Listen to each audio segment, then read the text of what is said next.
Hello, welcome to the lesson on combining like terms. So before we begin, there are three things I would like for you to know about combining like terms, and they are identical variables can only be combined together. Remember, variables are your letters. Number two, constants. Constants can only be combined together, and constants are simply numbers that are not tied to any variables. And number three, write expressions containing exponents in order from greatest to least or descending order. This is optional but highly recommended.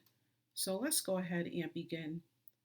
So as you can see with this first expression, 5x plus 7x is separated by this plus sign, meaning that we're going to add these two terms together.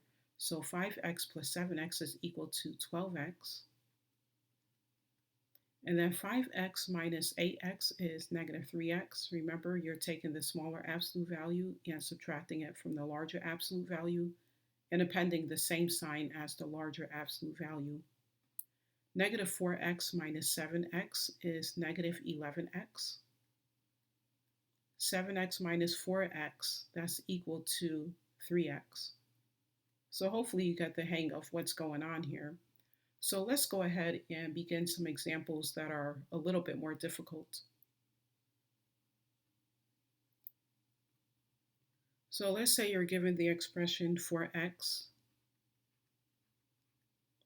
minus 6y plus 6x plus 10y. So here you're going to look for variables that can be combined together, okay, or terms that can be combined together with identical variables. So if you take a look starting with 4x, we have another term that is identical to that, and that's 6x.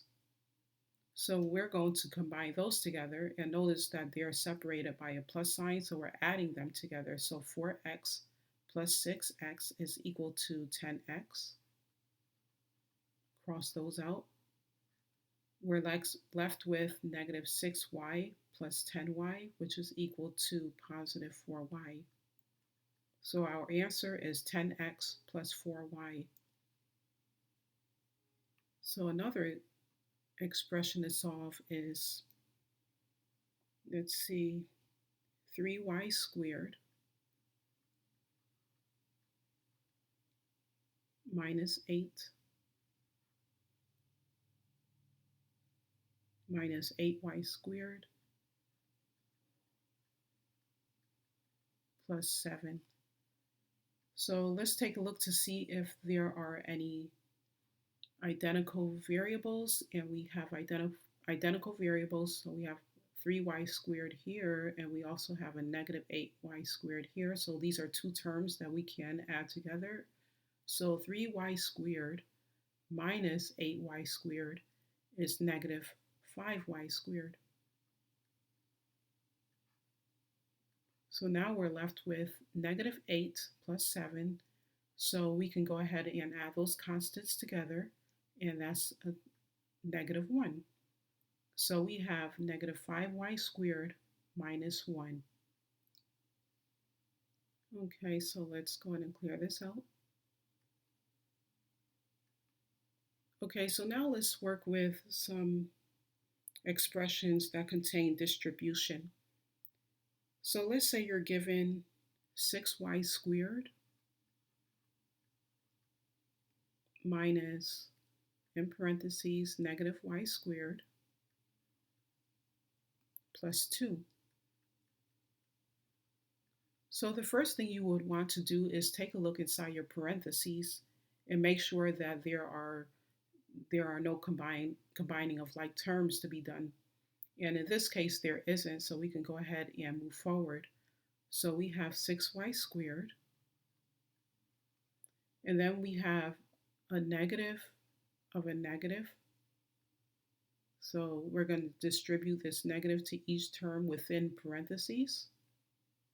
So this negative of a negative is positive, so that's positive y squared.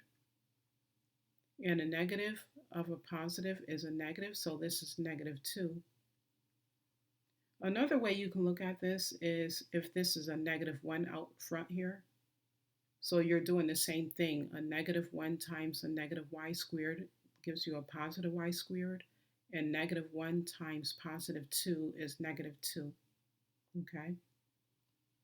So let's clear this out. Let's see, what if you have something like 6x plus 2y minus 2x plus 4y.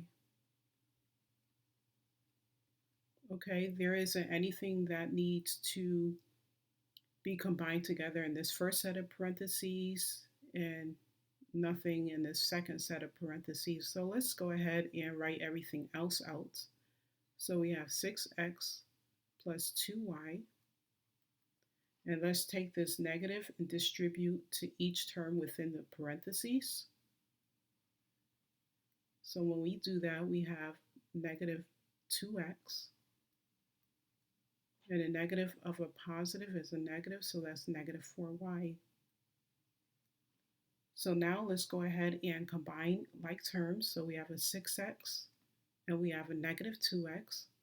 And 6x minus 2x is 4x.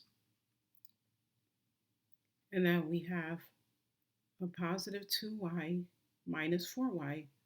And so that is negative 2y. So our answer is 4x minus 2y for this expression. Okay, so let's go ahead and clear this out, and let's go ahead and do one more. What about the expression 6a plus 2b minus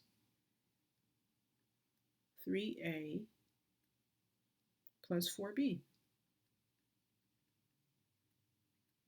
Okay, so we do not have anything that needs to be combined within the two sets of parentheses, so we'll continue on. Write everything else out. So we have 6a plus 2b, and we have this negative here. So distribute to each term within the parentheses. So negative of a positive is negative 3a. Negative of a positive is negative 4b. Let's go ahead and combine like terms. So we have 6a and we have negative 3a. So that's 6a minus 3a is 3a. And then we have 2b minus 4b is negative 2b. Okay, so that's all we have in this particular lesson. And actually, you know what? Let me do just one more example. I'm sorry, I know I said this was going to be the last one, but there's one more I really wanted to go over with you.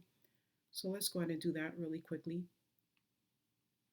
So let's say that you're given this expression, a minus 3a squared minus 5a squared in parentheses minus 2. Okay, so we don't have anything to combine inside of parentheses. Bring everything else down. So we have a minus 3a squared. And then we have this negative, which can be distributed to each term in parentheses. So we have negative 5a squared. Negative of a negative is a positive, so this becomes positive 2. So let's go ahead and combine like terms. So we have this 3a squared minus 5a squared, and negative 3a squared minus 5a squared is negative 8a squared. So notice this negative belongs with this 3, okay? And then we have a, and then we have this positive 2. So we'll add a plus 2. Okay, So we can go ahead and place this in order from greatest to least, which it already is. We have negative 8a squared plus a plus 2. So that's our answer to this expression. Okay, so I hope this was helpful to you, and I look forward to seeing you in the next video.